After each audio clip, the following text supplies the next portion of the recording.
And more in Week 12 that we want to tell you about. Man, the Chiefs are not used to having their backs against the wall, but that's exactly what's going on here. The 5-5 Kansas City Chiefs enter Sunday's game against the Colts with a 54% chance to make the playoffs, according to ESPN analytics.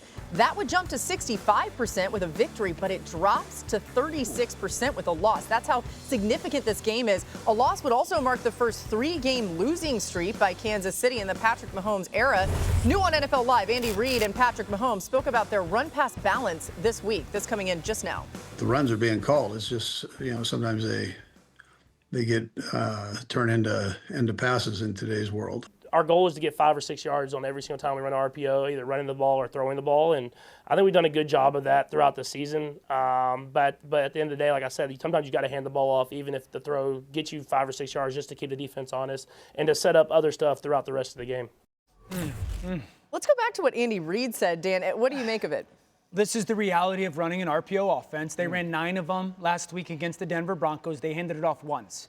Now, every time they threw it was a good play. Yeah. And every time they threw it at 6, 7, 8 yards. This is early in the game to Rashee Rice in one of their 4-by-1 formations. This is a little ball fake, and you kick the ball out to the perimeter. There's 5, 6 yards. And so it's hard to fault the quarterback in the offense. When you're calling your RPOs, the ball's coming out of his hands, and you're getting positive yards. Andy Reid doesn't care, as long as I'm getting 5 or 6 yards out of the play call. But I do think the ending, what Patrick said, is interesting. At some points, you just want to hand the ball off just to hand the ball off, and to help you kind of set other things up. You're not setting really anything else up with your RPO game. And so I see their perspective of it, but they're an RPO-centric offense, and 8 out of 9 times throwing it for positive plays, it's hard to knock. The production is the production either way. Yeah, I mean, what you're knocking, though, is the results when it comes to wins and losses. That's what's tough here. Hawk, what needs to change in your mind for this offense to get back on track? They got to hit some of these explosive plays. Yeah. To your point, when you're going against the Broncos, you know it's going to be tough to run the football, which is where the RPOs come in, because those are extensions of the run game, right? You're getting those at a 6, 7, 8-yard clip. But down the field, a 6, 8, You're down in, Laura. But down the field, there were touchdown opportunities. Like they have to hit Xavier Worthy there in the first quarter, and then you come right back to Thornton. Like this is your opportunity on the outside. Let me ask you this. No Certain, shots down the field. You got to hit those. We've been saying this all year about this offense. Yeah.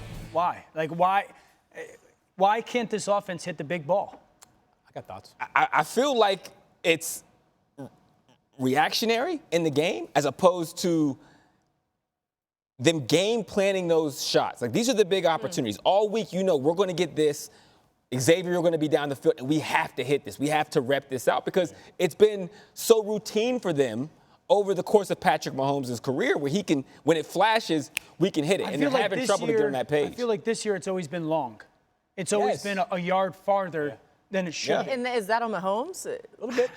It's always on both, but for some reason they're not hitting it this year. His 4.21 speed of Xavier Worthy, who he has not reached even one 40-yard reception this year, much less like a 75-yard flip the field Deshaun Jackson-like play this year.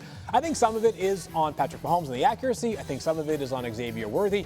He's 4.21 fast, but he's 170 pounds maybe. Like there's not a lot of physicality there. If it's a close football down the field, he's got to have a step or two on a player, and the ball's got to be thrown perfectly. And the Chiefs all offseason kept telling us, we're going to be more explosive. Patrick's won the MVP twice. In those 2 seasons, the Chiefs by far led the NFL in 20-plus yard plays. They're right in the middle of the pack now. The only time they get him right now is when Patrick runs around and kind of creates. It's like Patrick Mahomes and Travis Kelce in the middle of the field who gets 21 yards. Not like, hey, they have their 13th and 20-plus yard plays, but they're also 5th and 50-yard-plus plays. Like the only one they hit last weekend. But was also like Thornton. Back shoulder, too. He's been the only guy to do it this It wasn't down the field. That's either. a great story. Like, it's awesome that he has found a home in Kansas City. But, like, when that is the player that is defining your vertical passing game, when you also have Rashee Rice and Xavier Worthy on the field, like, that to me, there's no easy button for this offense. Here's the tough part, though, and I want to hear your perspective on this, Dan. When somebody is that fast, and I don't know if you've played with anybody that runs 4.2, it's like you're letting that thing fly, so he's not even thinking like, oh, let me hit this bucket. At 4.2, it's literally putting it out there, and the receiver is like, you almost are always right in your mind as a quarterback. We used to have that conversation about Calvin. Calvin was on the field for low 4.3s at worst. Yep. And it was, you can't outthrow him. Yeah. Just throw it. At some point, you're just throwing it as far and as high as you can, and he'll track it. Now, Calvin obviously had 6'5", 240. Right. Yeah. But I think your point of, like, fair. the inability for the contested catch down there, and then to your point of maybe Patrick thinks, I have to throw it as far as I can to catch it, for you to catch it, and they're not connecting on it. Well, Laura, moments ago, the Bengals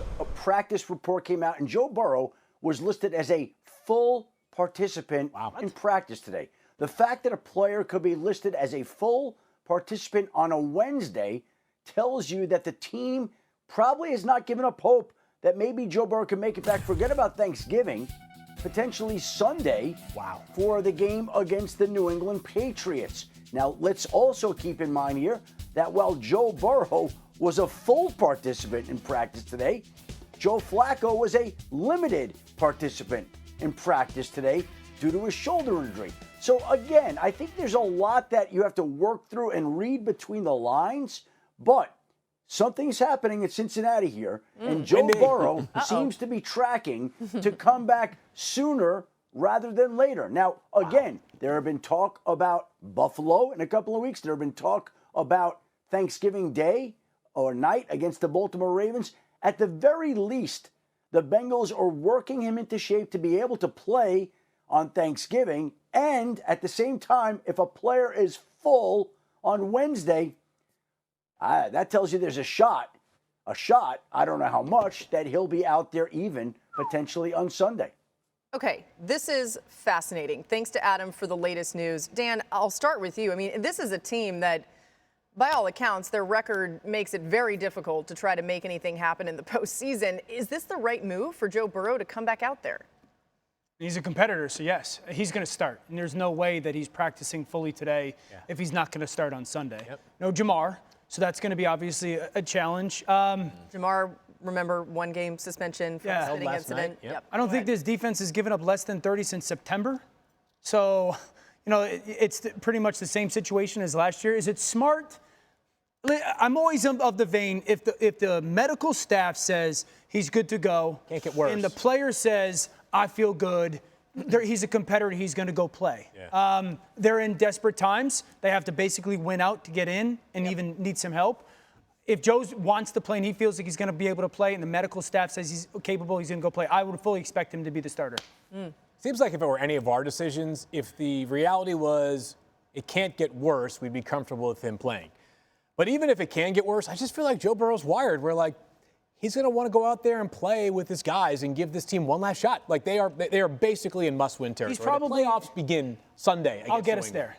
I'll be good enough to drag us to the playoffs. And by the way, he firmly believes that, and he could be right. I mean, it would be practically unprecedented if they pulled it off. But I mean, I'm not a fan of like bubble wrapping your quarterback just in general. But I would understand if they were like, hey, let's keep him safe. If it wasn't the circumstances that we've seen Joe Burrow in multiple seasons on IR, right? And so I think for them, they're like, look, when you're out there, you give us the best chance, regardless of what's going on with the defense. Right? And if we're doing that, there could be more times where it's like, oh, are we going to shut him down? Are we going to shut him down? Get him out there to play, especially as we know how Joe Burrow is wired. He wants to play. And doesn't it benefit him a little bit to play? Like, if he's healthy enough, which it sounds like he is, they're not going to put him back out there if he's not. Like, is it better to do that than to just sit the rest of the season out and not get any reps? I mean, is he beyond? Joe doesn't need reps for next season now. No. You know, like that's not going to do anything for him. I just think this is a reality of a football team and an organization. If they don't make the playoffs, it would be Joe Burrow not in the playoffs 3 years in a row. It's at a crossroads. It's a head coach, you know, who's on the hot seat. The reality. So, like, you got to win. Patriots, Ravens, Bills, Ravens for the next 4 years. Yeah. So I would say it's their now or never time, right? From a player's perspective, as someone who dealt with a lot of injuries in his career, like they're at the beginning, it's like, oh, I got to nurse and get back to health. After a while, you're like, I don't want this tag on me. As much as I can play, I want to go push. And I could imagine that for Joe Burrow, it's that same thing where he feels like, I don't want this to be the same old story. I'm ready to play. I can play. Get me out there. This is kind of interesting. Once they get past that 4-game stretch, which, by the way, that's crazy if they win all those, but it's possible, right? Then they'll get Jamar Chase back for that Week 13 at the Ravens. Then at Dolphins, Cardinals, and Browns. I mean, they go 3-1 in the next 4? Oh, they can. Yeah. You think so? Again, I'll go back to the point with the defense. I don't believe has given up less than 30 since September. Drake Can you beat the Patriots without Jamar? So they can go 3-1 in that next 4? If they go 3-1 in that next 4, that gets them to 6-8. You're beating the Ravens twice with Lamar back. I'm not betting on 3-1, man. Baltimore's offense has not looked very crisp since Lamar's come back. They've been fine. Yeah. Aaron's dealing with the wrist. I mean, the AFC is wide open. You'd have to get like the luckiest version of all those teams. Totally.